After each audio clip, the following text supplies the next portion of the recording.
Costello, what's the matter with you tonight? Jane Russell just kissed me. Jane Russell just kissed you? Well, this smoke ain't coming out of my ears for nothing. Well, never mind that, Costello. What time was it when you came in last night? It was 12:15. It so happens, Costello, that I looked at the clock and it was 3. Well, so what about it? So Well, 3 is 12:15. Well,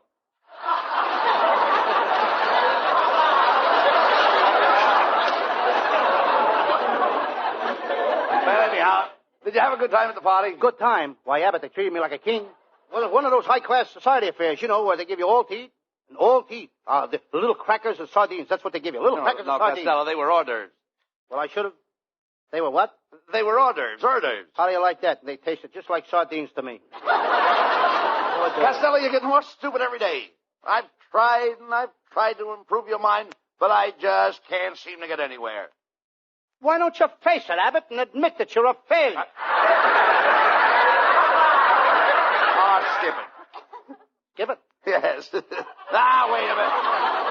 Who'd you go to the party with, Susan Miller? Oh, no. Susan and I had a fight. Well, you should be ashamed of yourself fighting with a lovely girl like Susan Miller. What started the fight? Well, Susan caught me cheating at cards. She catch you with an ace up your sleeve? No, with a queen on my lap. Costello, look, come here. Where have you been? Why are you all dressed up tonight? Abbott, I just came from my cousin Vincent's wedding. Oh, so your cousin Vincent finally got married. Who did you marry? Married a woman. You dummy. Of course he married a woman. Who ever heard of anybody marrying a man? My mother did. Talk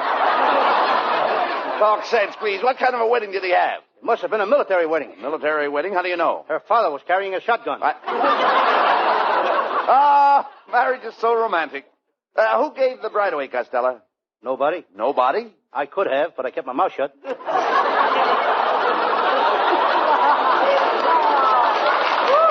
No, Costello. Who led her down the aisle? Nobody let her. She knew the way, blindfolded.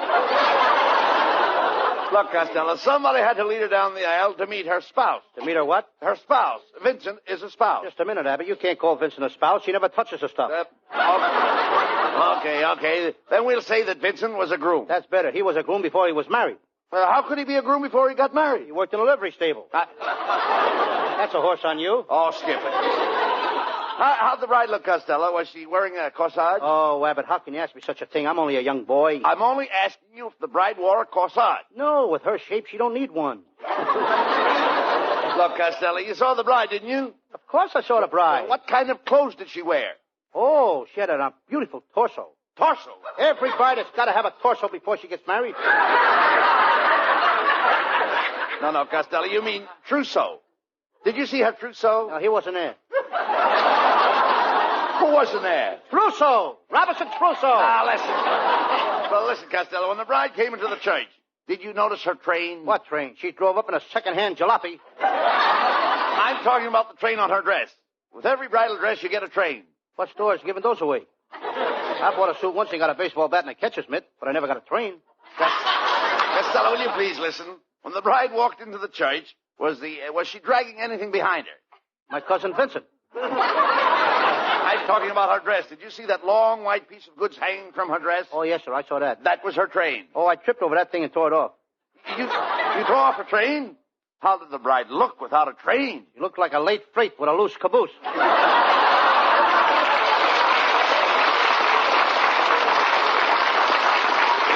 Costello, you're not fit to talk to an idiot. I'll write you a note. Well, your cousin Vincent is very lucky. A man doesn't know what real happiness is until he gets married, Lou. Yes, and then it's too late. Yes. You dummy. I'm very sentimental about marriage. How well I remember my marriage. I can remember when I turned to my wife and said those words, I do. You should remember those words. That was the last time you got a chance to open your mouth. That's ridiculous, Costello. My wife and I are very happy. Why, Betty and I are inseparable. Yes, you are. The last fight you had, it took 4 people to separate you. Abbott, does it cost much to get married? No, they have different prices. Now, the preacher who married my wife and I charged according to the beauty of the bride. If the bride is very beautiful, he charged $10. If she was pretty, it was $5. If she was just ordinary, he charged $2. How much did he give you? Costello, you've got the wrong slant on marriage. All brides are beautiful. If all brides are beautiful, where do all those ugly wives come from? Call for little Johnny. Call for little Johnny. Who are you? Philip Morris. I never can find that kid. Abbott's nephew, folks. Look, Abbott, you're making enough money. Why don't you give the kid some dough and let him stay home? Costello, Norman is very proud. He wouldn't take charity. He'd rather steal it. Certainly. No. Look, wait a minute, Lou. Are you trying to insinuate that he's a thief? Norman's a very brilliant boy. Last week he saw a sign in the post office that said, murderer wanted. He went in and applied for the job. Hello, boys. Well, hello, Susan. Look, Costello, it's Susan Miller. Susan Miller.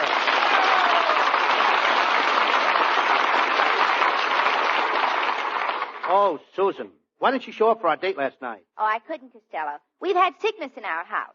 The fireplace caught virus X. Now, how could your fireplace catch virus X? Why not? It's already got the flu. Get it? Fireplace. Same writers we got. Susan, you're getting to sound more like Milton Berle's mother every day. Why don't you invite Costello to your party next Sunday afternoon? Oh, that's a good idea. Costello, you can be Cupid. Wear three-cornered pants and carry a bow and arrow. Oh, Susan, I couldn't do that. Why not? Oh, how would it look for a guy my age to be carrying a bow and arrow? I'm going to the party, Costello. I'm going as Simple Al. Oh, don't you mean Simple Simon? Abbott's so simple he can't spell Simon.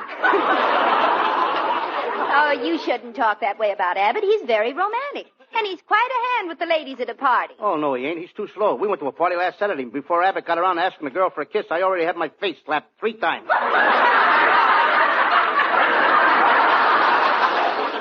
Well, you see, Costello, now if you were married, things like that wouldn't happen to you. Susan's right, Costello. Marriage keeps a man out of trouble. Yeah, it keeps him out of trouble. He wouldn't have gotten in if he hadn't got married. Oh, now what don't you like about marriage? The part where they throw away the rice. That part I don't like, where they throw the rice. At my cousin's wedding today, they threw rice at Vincent, and it's too messy. Rice isn't messy. It is when they mix it with chop suey. Well, I gotta go now. I'll see you at the party. Susan, I'll be over real early, and I'll help you stuff the turkey. Oh, no, you don't. You stuffed the turkey the last party. You stuffed it with taffy. Stuffed the turkey with taffy? Mm-hmm. What happened? Well, while all the other people were trying to get their teeth unstuck, Costello ate all the white meat. So long, Fatso. You know, Abbott, there goes a nice girl. Really. Yes, I'll have to agree on that. A very nice girl. You know, Susan said that she'd marry me if it wasn't for my sentimentality. Sentimentality? Yeah, she knows I haven't got a cent, and she's not so sure about my mentality. Susan would marry you all right, Costello, if you were in business and making money, you know. Oh, Abbott, what kind of business could I go in? Well, it's leap year and it's spring. You know, I think we could make a fortune if we open a matrimonial bureau. There's a lot of money arranging weddings for people. Not me, Abbott. I'm not going to be responsible for sticking guys with mother-in-laws.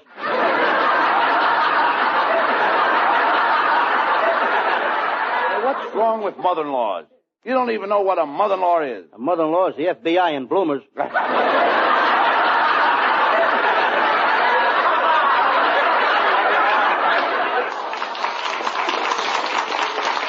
Well, it's easy to see you know nothing about matrimonial bureau. Well, I do, too. Last summer I worked in a matrimonial bureau. I was in the travel department. I arranged places for happy couples to go on their honeymoon. You did? And I only made one mistake. A couple wanted to go to Niagara Falls, and I sent them to Atlantic City. Were they angry? They will be if they ever find out. Well, Betty, darling. It's my wife, Costello. Betty, Costello and I are thinking of opening a matrimonial bureau. Oh, I think that's wonderful. Oh, marriage is such a wonderful thing. I owe everything I am to my husband, Buddy. Why don't you give him the 2 cents a square to your account? Oh, Buddy, why don't you defend me? Sometimes I think the only reason you married me was because my Uncle Harry left me $1 million. That's a lie, Mrs. Abbott. Thanks, Costello. He would have married you regardless of who left you the money. Pay no attention to him, Betty. You know, you are even more lovely than the day I married you. Look at you standing there. Your slim figure, your short-cut hair, and those trim slacks. She doesn't look like the mother of 2 children, does she, Costello? No. Thanks. You look like the father.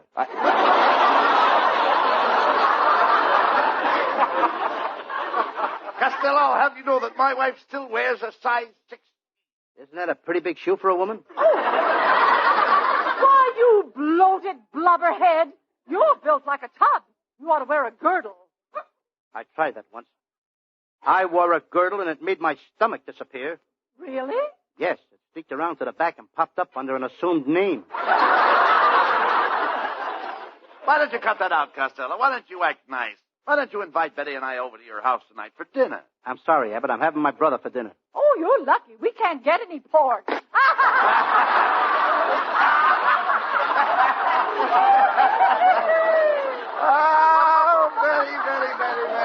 Betty.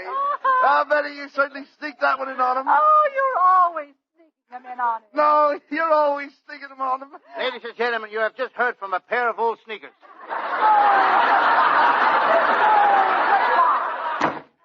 Costello, look, if we were in business, you wouldn't have time to go around insulting people. We ought to open that matrimonial. You put up the money, and I'll open up the office. Oh, no, you don't. Oh, all right, I figured that. I'll open the office, and you put up the money. Well, that's better. All right. Wait a minute. That's the same thing. Well, I've got the place, the office all picked out. All I want you to do is to go around and grab some customers that want to get married. Okay, I'll grab Jane Russell. You can grab Jane Russell. Jane Russell is already married. You grab what you like, and I'll grab what I like. Costello, how's it feel to be in business? Here we are in our own office, the Abbott and Costello Matrimonial Bureau. Now, remember, we want to try and get my oldest sister married as soon as possible. There's her picture. That's her picture? Yeah, but she's got red curly hair. What's wrong with that? Lots of girls have red curly hair. Growing out of their ears? Answer that, Costello. That may be a custom. Abbott and Costello Matrimonial Agency. Be brief. I just dropped my penny in the payphone. Penny? You're supposed to drop in a nickel in the phone. Well, I'm calling from a thrifty drugstore. What can I do for you? Well, I've got to have a wife. I've simply got to have a wife. I've got $2 million.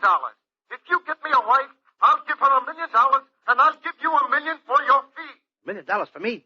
Come over right away to the office right away. Well, I can't. They won't let me out. I'm all right, I tell you. I'm all right.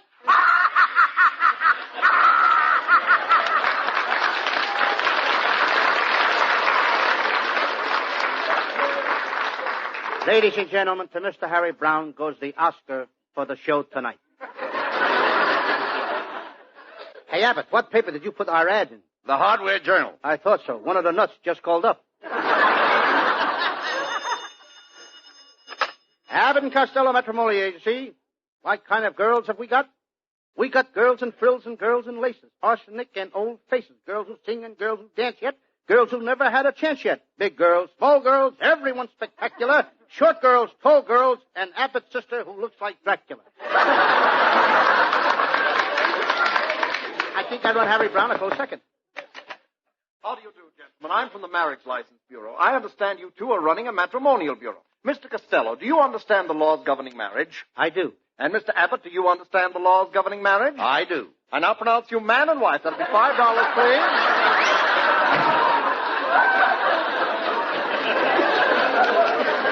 This is a fine business you got me in, Abbott. I can't understand why we ain't got no customers coming in. I put an ad in the Valley Times this morning. How did the ad read? It says, man with bottle of gin would like to meet lady with bottle of olives. Object, martinis. Not martinis, matrimony. Ho, Abbott. Maybe we could find a husband for my cousin Mary Bozzo. She had a very tragic life. Her first husband was hanged. Her second husband was hanged. Her third husband was hanged. And her fourth husband was hanged. And she wants to get married again? Yes, she's just getting the hang of it. Abbott, maybe we could find a wife for me. Well, what kind of a girl would you want? She must have gorgeous blonde hair, a lovely figure, and a beautiful face, and $1 million. And a girl with all that would have to be nuts to marry you. And she can be nuts, too. Hiya, fellas. How's the new matrimonial agency? Well, it's our band leader, Matty Malnick.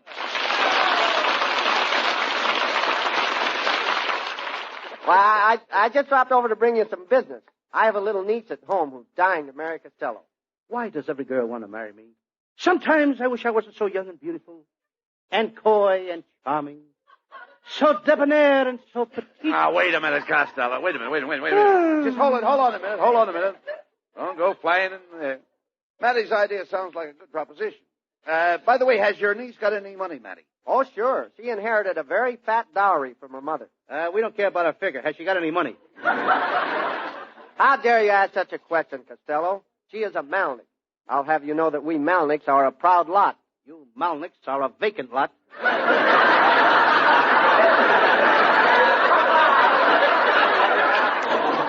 Now, Costello, take it easy. Are you really serious, Matty, about your niece wanting to marry Costello? Yes, I am. Last night, my little niece was sitting on the floor playing with her toys. And she looked up at me and said, "That Lou Costello is the sweetest boy, and I'd like to marry him." Oh, now, isn't that cute? How old is she? 57.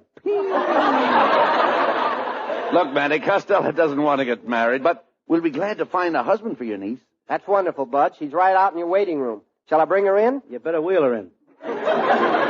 Poinciana, will you step in here? Here she comes on the run. She doesn't run very good. Maybe she needs a grease job. Quiet, Costello. How do you do, Miss, The full name is Poinciana Pigeon-Pigeon. What's the hyphen for? That's for the pigeon to sit on. Miss Pigeon, I'm sure that we can find you an ideal husband. Now, if you'll just leave $100 deposit and, of course, one of your pictures. Oh, I'm afraid I haven't any pictures of myself. I did have some taken, but the photographer didn't develop the negative. He was probably afraid to go in a dark room with them alone. Miss Pigeon, have you ever been married before? Yes. My first husband snored, so I got a divorce. Now he pays me $500 a week alimony. Just because he snores? Yes. That guy's really paying through the nose. Are you going steady with anyone right now? Yes, I am. But he's a businessman, and he's always away on trips. Now, Mr. Costello, what would you do if you were in my place? Oh, I don't know. Let's go over to your place and find out. Quiet, Costello. Miss Pigeon, are you planning on marrying this man? I don't think so. I've got a hunch that he's growing tired of me. What makes you think that? He hasn't been to see me in over 10 years. Your troubles are over, Miss Pigeon. We'll find you a husband. Oh. Just give us your check for $1,000 for our fee and sign this contract. What contract? Now, I can't see so good. Broke my glasses before I left the house this morning. Well, how could you see to find your way to this office? You must have come in on the rims. Quiet, Costello, quiet. This woman is a customer. Let me handle her. And now, Miss Pigeon, if you come to my house, 8 o'clock this evening, we'll say, I'll show you a happy family. Myself, my wife, and our little boy. Oh, this is so thrilling. I'll be there at 8 o'clock. Abbott, why did you tell that woman you had a little boy? You haven't got a little boy. Well, Costello, we've got to put this deal over. I'll have a little boy by 8 o'clock tonight. Don't worry. Abbott, now I'm convinced that does everything.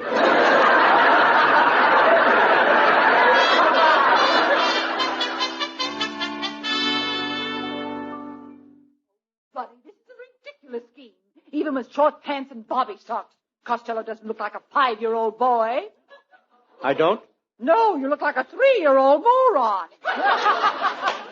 Now, remember, Costello, I'm going to call you Junior, and you're supposed to be a schoolboy. I am a schoolboy, Abbott. For 20 years, I've been going to school studying reading, writing, and arithmetic, and my mother is proud to say that I am the only schoolboy that can't read, can't write, and can't count. Why is she proud? No other mother can make that statement. Oh, now there's Miss Pigeon now. Remember, Costello, you're our son Junior. Now you answer the door, and Mrs. Abbott and I will go into the kitchen. Good evening, little boy. I'm Miss Pigeon. Hello, Miss Pigeon. I'm Junior. Pull up a clothesline and sit down. Spread your feathers. Oh, my. What a quaint little fellow. Just love little boys like you. I wish I had 14 little boys, and I wish they were all just like you. You want 14 little boys just like me? Yes. Let me smell your breath. Oh, my, how cute. Now tell me, little man, where are your father and mother? They're out in the kitchen passing the time. Passing the time? They're throwing the clock at each other. You mean they fight? Oh, you should have heard them yesterday. My mother was trying to stuff something in the incinerator, and she had an awful struggle, but she couldn't do it. But why didn't your father help her? He's what she was trying to stuff in an incinerator. Quite a kid, hey? And Mr. Abbott told me that they were such a happily married couple. Oh, but tell me, little man, is that Mrs. Abbott, I mean, your mother's picture over there on the mantel? Uh-huh, that's her. My, that's a lovely upsweep hairdo. My father gave her that. Now, how could your father give her an upsweep hairdo? He hit her over the head with a broom. Very interesting. Tell me, is Mr. Abbott, I mean your father, good to your mother? Oh, sure. He's always buying her presents. Oh. Only this morning he bought my mama a beautiful present. A nice new carving knife. Oh, does your mother know he bought her the carving knife? Oh, no. She don't even know he's going to cut her throat. Oh! Thank you, young man. You've saved me $1,000. Goodbye. Well, come on. Well, what happened? What happened? Wait. Where's Miss Pigeon? Pigeon just flew the coop. Costello, didn't you tell her that we were a very happy family? I couldn't, Abbott. I told her the truth. Costello, why do you do these things? Every time I have a chance to swindle somebody out of money, you always gum up the works. Why?